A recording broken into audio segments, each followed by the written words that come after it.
Hello दोस्तों, kidney की बीमारी के पेशेंट में ब्लड प्रेशर मैनेजमेंट करना बहुत बड़ी समस्या होती है क्योंकि इस तरह के पेशेंट्स में अक्सर बॉडी का ब्लड प्रेशर कंट्रोल करना बहुत मुश्किल होता है। कई कारण बॉडी के ऐसे हैं जिसकी वजह से बॉडी का ब्लड प्रेशर कंट्रोल में नहीं आ पाता है। बहुत सारी दवाइयाँ रिस्पॉन्ड नहीं करती है और इनफैक्ट कई दवाइयों में प्रॉब्लम भी रहती है क्योंकि वो बॉडी के पोटाशियम लेवल्स को ऑल्टर करती है, तो कई दवाइयाँ दे नहीं पाते हैं। तो इस तरह के पेशेंट्स में ब्लड प्रेशर को मैनेज और मेंटेन करना सबसे ज़्यादा मुश्किल होता है। यानी कि सबसे ज़्यादा रेजिस्टेंट हाइपरटेंशन वाले जो पेशेंट्स होते हैं वो ब्लड प्रेशर रिलेटेड होते हैं। तो आज हम बात करेंगे यदि किसी व्यक्ति को अगर किडनी का प्रॉब्लम है तो उसमें हाइपरटेंशन का मैनेजमेंट कैसे किया जाएगा, क्या क्या चीज़ों का ध्यान रखने की ज़रूरत है, डाइट के हिसाब से, दवाइयों के हिसाब से, ओवरऑल लाइफस्टाइल के हिसाब से, और क्या इसमें चैलेंजेस आते हैं, ये सारी चीज़ों पर हम बात करेंगे।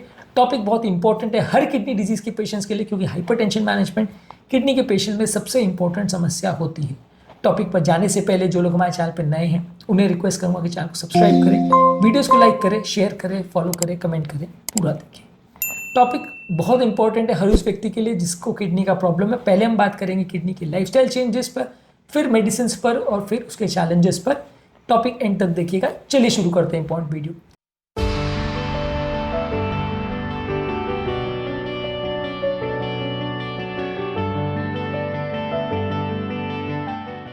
सबसे पहले लाइफस्टाइल मॉडिफिकेशन में आप डाइट पर क्या मॉडिफाई करोगे। सोडियम लेवल्स को आप दिन भर में 2.3 ग्राम्स पर डे या इससे कम करने का कोशिश करोगे। ये आधा छोटा चम्मच के आसपास होता है और उसमें खाने पीने में और सब्जी में जो आप डालते हैं सारा सोडियम इंक्लूड करके आप उसको 2.3 ग्राम्स पर डे से नीचे करने का प्रयास करते हो। इसके अलावा आप हाइपरटेंशन के लिए डैश डाइट को फॉलो करते हो जिसमें ताज़ा फल सब्जी, whole grains, low fat dairy products, low saturated fats और लो कोलेस्ट्रॉल डाइट लेने को बोलते हो। डैश डाइट क्या होती है और इसके लिए रेनबो डाइट क्या होती है, इस पर हमने ऑलरेडी अलग से वीडियो किया जो कि आप हमारे चैनल पर देख सकते हैं। इनफैक्ट हमारा हाइपरटेंशन का पूरा एक चैनल है जिसमें बहुत सारे वीडियोस हाइपरटेंशन पर ही हैं, वो आप चेकआउट करें तो आपको इसमें काफ़ी जानने को मिलेगा। इसके अलावा आप पेशेंट को रेगुलर फिजिकल एक्टिविटी करने को बोलते हो, एटलीस्ट आधा से 1 घंटा रेगुलर एक्सरसाइज करने को बोलते हो, वजन कम करने को बोलते हो। यदि किसी व्यक्ति का वजन ज़्यादा है तो अलग अलग तरीके से द्वारा एक्सरसाइज करके, वेट लॉस करके या बाकी चीज़ें करके आपको वेट लॉस करना है।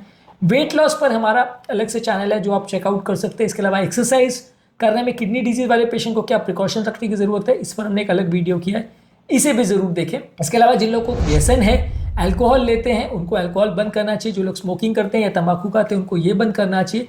ये दोनों ही चीज़ें डायरेक्टली और इनडायरेक्टली आपके ब्लड प्रेशर लेवल्स को अफेक्ट करती हैं।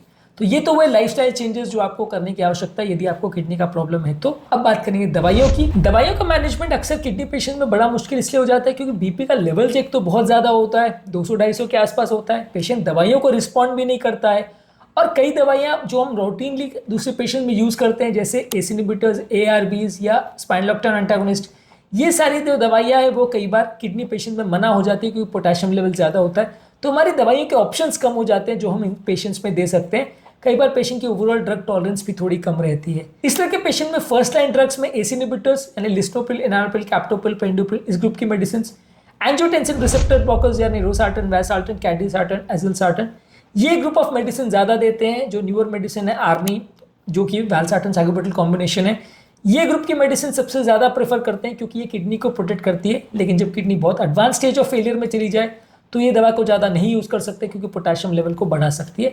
Early stage of kidney failure में सबसे बेस्ट दवा है।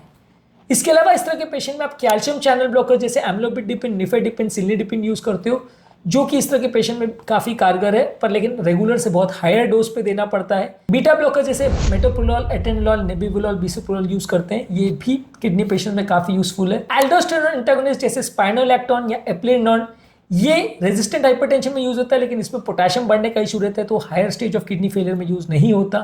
इसके अलावा अल्फा ब्लॉकर्स जैसे प्राजोसिन, डॉक्साजोसिन, ये काफ़ी केसेस में यूज़ किया जाता है। क्लोनिडिन और उसके डेरिवेटिव्स जैसे मोक्सोनिडिन, ये काफ़ी सेंट्रली एक्टिंग सिंपैथेटिक जो इनएक्टिविटी करवाते हैं मेडिसिन जैसे क्लोनिडिन और मोक्सोनिडिन, इनको भी काफ़ी कॉमनली यूज़ किया जाता है। हालांकि ये सारी दवाइयों के साइड इफेक्ट्स काफ़ी हैं। इसके अलावा यूरिन बढ़ाने वाली दवाइयाँ जैसे लूप डायरेटिक्स, फ्यूरोसेमाइड और टॉर्सिमाइड यूज़ करते हैं। थाइजाइड डायरेटिक्स जैसे हाइड्रोक्लोरोथाइजाइड और क्लोरोथैलिडोन ये यूज़ करते हैं। ये ज़्यादातर लूप डायरेटिक्स को पानी निकालने के लिए ज़्यादा यूज़ किया जाता है तब तक जब तक यूरिन बन रहा है, और थाइजाइड डायरेटिक्स को early stages of kidney failure में यूज़ कर सकते हैं, लेटर स्टेजेस में दवा इफेक्टिव नहीं होती। तो ये इंपॉर्टेंट इशूज़ है कि किडनी की बीमारी में एक तो दवा डोजेस ज़्यादा लगती है, कई दवा यूज़ नहीं कर पाते क्योंकि बॉडी में दूसरे इश्यूज़ रहते हैं, और कई बार क्या है, मल्टीपल दवाइयों के कॉम्बिनेशन यूज़ करने पड़ते हैं, 3-3 4-4 मेडिसिन बहुत हाई डोज पे यूज़ करना पड़ता है, तब कहीं जाके पेशेंट का बीपी कंट्रोल होता है और कई बार उसके बाद भी कंट्रोल नहीं होता और कई पेशेंट में बीपी फ्लक्चुएशन रिलेटेड इश्यूज़ भी आते हैं।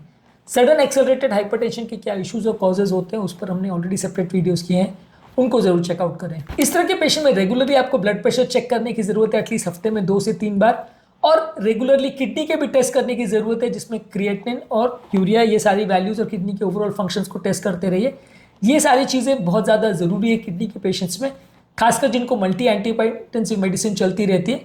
और साथ में आपको चेक करना है बॉडी का पोटेशियम और दूसरे इलेक्ट्रोलाइट्स, जो कि किडनी वाले पेशेंट में अक्सर कई बार गड़बड़ कर जाता है, खासकर उन पेशेंट को जिनको एसी इनहिबिटर्स या जिनको एआरबीज या जिनको डायरेटिक्स ये मेडिसिन चल रही होती है।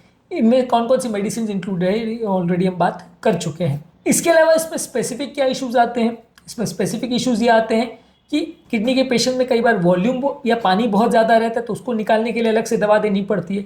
साथ में कई बार पेशेंट्स का ब्लड बहुत कम होता है, हीमोग्लोबिन बहुत कम होता है, उसको बढ़ाने के लिए कई बार एरिथ्रोपोएटिन इंजेक्शन दिए जाते हैं। ये भी कई बार आपका ब्लड प्रेशर बढ़ा सकता है। इसके अलावा किडनी वाले पेशेंट्स में कई बार सेकेंडरी हाइपर पैराथायरॉयडिज्म हो जाता है, जो कि कैल्शियम मेटाबॉलिज्म को तो अफेक्ट करता है, आपके ब्लड प्रेशर को भी कई बार अफेक्ट करता है। इसके अलावा किडनी वाले पेशेंट में पोटेशियम लेवल्स भी बढ़ जाते हैं, खासकर उन लोगों को जिनको एसी इनहिबिटर्स और एआरबी और एल्डोस्टेरोन एंटागोनिस्ट मेडिसिन देते हैं, तो ये भी बड़ा इंपॉर्टेंट इशू हो जाता है, क्योंकि जब ये दवाइयाँ दी जाती है तो कई बार पोटेशियम लेवल्स इतना बढ़ सकते हैं कि व्यक्ति की जान भी जा सकती है। तो ये इंपॉर्टेंट इश्यूज है जो ब्लड प्रेशर मैनेज करते समय आपको एक्स्ट्रा ध्यान रखने की जरूरत है, जब कभी किडनी वाले पेशेंट्स में आप ब्लड प्रेशर को मैनेज कर रहे हो। ओवरऑल ये सारी चीज़ों के बारे में पेशेंट को एजुकेट करना जरूरी है, क्योंकि ब्लड प्रेशर का प्रॉब्लम और किडनी का प्रॉब्लम अपने आप में दोनों ही कॉम्प्लिकेटेड इश्यूज है और इसके बारे में प्रॉपर पेशेंट को जानकारी होना बहुत ज़रूरी है। तभी पेशेंट इन सारी बीमारियों को प्रॉपर वे में मैनेज कर सकेगा, नहीं तो बार बार प्रॉब्लम होती रहेगी। ये सारी चीज़ों में आपको प्रॉपर फिजिशियन का, नेफ्रोलॉजिस्ट का, कार्डियोलॉजिस्ट का और कई तरह के स्पेशलिस्ट की ज़रूरत पड़ती है, तब कहीं जाके पेशेंट का प्रॉपर ब्लड प्रेशर मैनेजमेंट होता है और पेशेंट को कंपेरेटिवली प्रॉब्लम कम आती है। रेगुलर फॉलोअप और रेगुलर हेल्थ चेकअप्स की ज़रूरत है, तब आप इंश्योर कर सकते हो कि पेशेंट का ब्लड प्रेशर एडिक्वेटली मैनेज्ड है। यदि लो सडनली ब्लड प्रेशर हो गया या बीपी सडनली 90 से नीचे हो गया तो भी नुकसानदायक है, क्योंकि किडनी पे उस पर भी असर हो सकता है। और बहुत हाई ब्लड प्रेशर अगर रहता है या सडनली हाई हो जाता है तो भी डेंजरस है, क्योंकि वो भी किडनी पेशेंट्स को नुकसान करता है। तो ब्लड प्रेशर मैनेजमेंट किडनी वाले पेशेंट में बहुत चैलेंजिंग इशू है। मैनेज करना इसको अपने आप में टेढ़ी खीर है, लेकिन इसको मैनेज करना ज़रूरी है, क्योंकि ये हर हालत में किडनी पेशेंट को परेशान करता है और इनफैक्ट किडनी की बीमारी में ज़्यादातर पेशेंट इससे परेशान रहते हैं। आज के टॉपिक में हमने बात करी, यदि किसी व्यक्ति को ब्लड प्रेशर का प्रॉब्लम है और उसको अगर किडनी का प्रॉब्लम है तो क्या क्या चीज़ें उसको एक्स्ट्रा करनी चाहिए, क्या क्या चीज़ों का विशेष ध्यान रखने की ज़रूरत है। उम्मीद करूँगा कि आज के टॉपिक में कुछ नई बातें जानने को मिली होगी।